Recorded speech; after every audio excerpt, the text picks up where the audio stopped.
Hello, I'm Samantha Nolan-Smith, and this is Lessons in Visibility. In this show, we ask what can be learned from the two faces of visibility. The first involves stepping forward and choosing to be seen and heard. The second opens you up to new ways of seeing and hearing the world around you. Welcome to the show.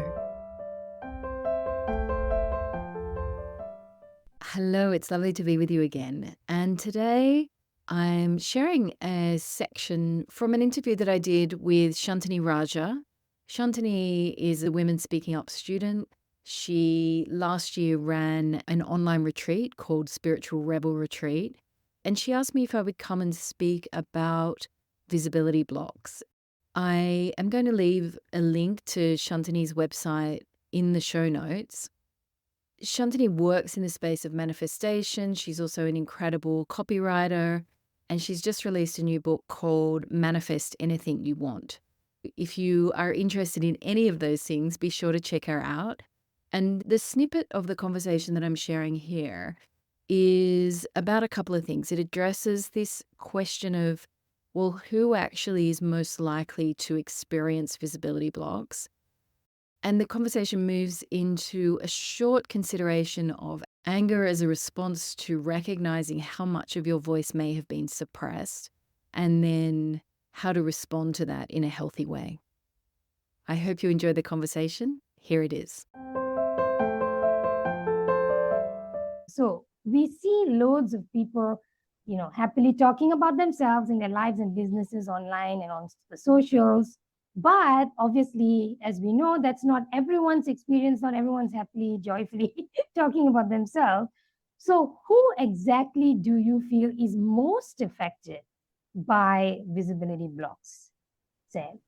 First of all, I guess I should start by saying, as you said, anybody can be affected by visibility blocks, and visibility blocks aren't necessarily about confidence. So I think that's a really important thing to know, that you can be speaking up and you can be talking a lot, but visibility blocks often show up when you're revealing something about yourself. So the more that you start to come into alignment, the more that visibility blocks came up. So definitely people who are revealing more of their truth are the ones that, in my experience, are coming up with visibility blocks because there's an exposure fear. There's a fear of what will people think and what will people say? And often these people are speaking perhaps against a traditional way of doing things, or they're here to... You're being different in some way. Yeah, exactly. Yeah. Here to ignite some change in their industry, or change in a way of thinking, or change in sort of way of working or way of being. And anybody who's doing that is aware at some level, there might be pushback against this. There might be some resistance to this. And because you're coming into this state of real alignment, it's like, well, I can't not speak about this. Exactly. Right? Because it's important, it. You need, yeah. But at the same time, right? But at the same time, there's that fear.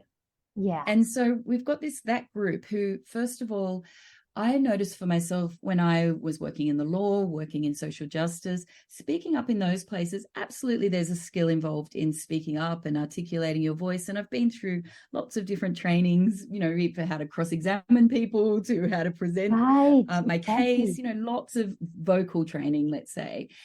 And so once I had those skills, I felt perfectly confident doing those things. I felt nervous before I had the skill set, but once I had the skill set, I felt quite good about it.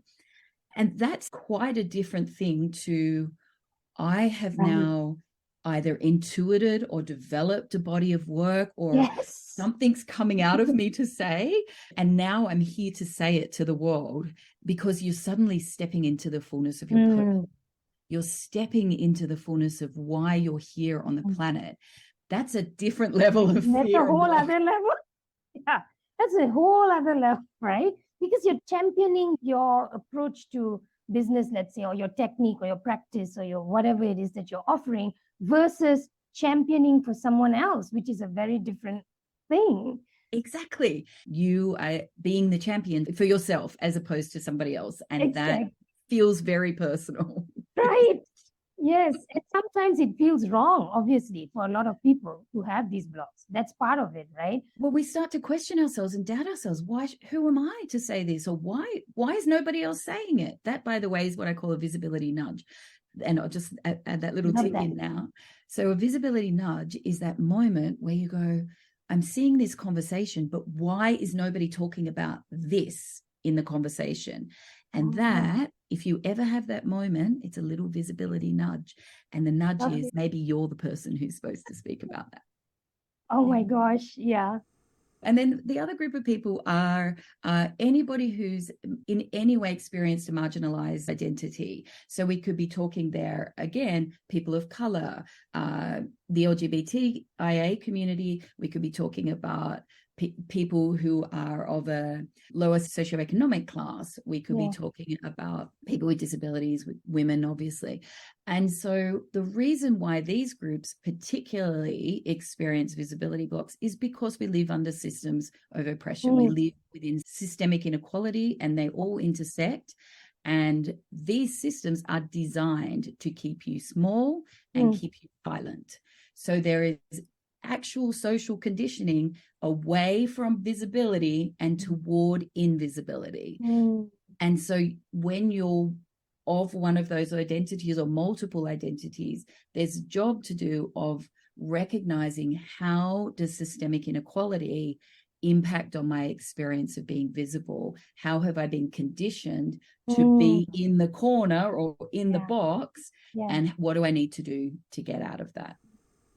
Yeah, when you're speaking, when you said that, I can resonate so much with all of what you're saying. And I'm also going to say that, yeah, sometimes that even makes me, when you said that, I could feel the embers of feeling kind of like angry about it, even because that's part of that experience. When you start to recognize there is some anger that needs to be processed as well. Maybe a lot of anger actually that needs to be processed because you were, you were in that system and you did not know that you have the right to even speak, and and there are a lot of opportunities and life experiences that people have let go of because of the system they happen to be in. And for me personally, I used to like blame myself. Oh, why aren't you more confident? What's wrong with you? And all of that, you don't realize the system is kind of keeping you in that little box and shutting the lid.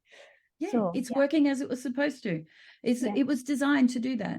And the rage and the anger and the frustration all comes from injustice. There's this feeling this is so unjust.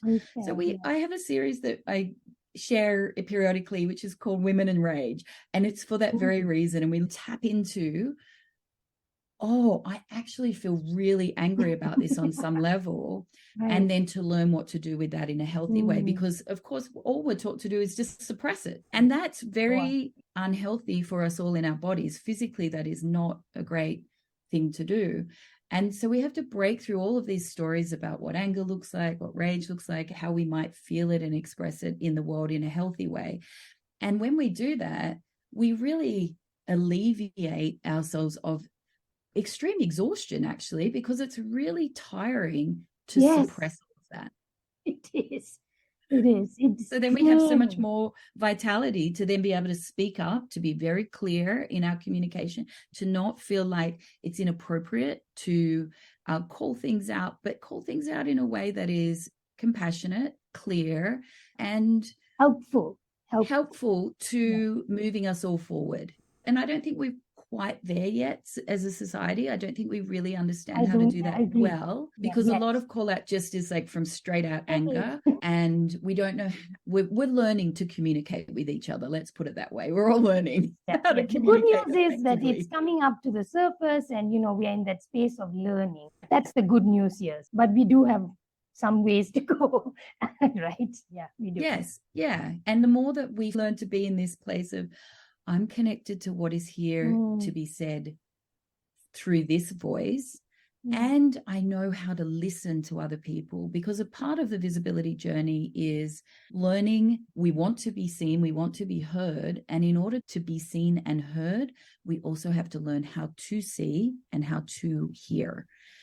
And so these are like the preliminary steps, almost learning to see others, learning to hear others' voices, which also helps us then to speak and to be heard. Oh, I love that. Yeah. Oh, Sam, lovely. Thank you. Thank you so much. Thanks for listening to Lessons in Visibility. If you'd like to connect in other places, come on over to theschoolofvisibility.com. And you can also find us at The School of Visibility on Instagram, Substack, Facebook, and Threads. Lessons in Visibility is produced by the School of Visibility on the land of the Ngunnawal and Ngambri people. I acknowledge the peaceful legacy of custodianship that tens of thousands of years of coexistence with the land has bestowed on us all. And I note the visibility journey that remains unfinished. Voice, treaty, truth.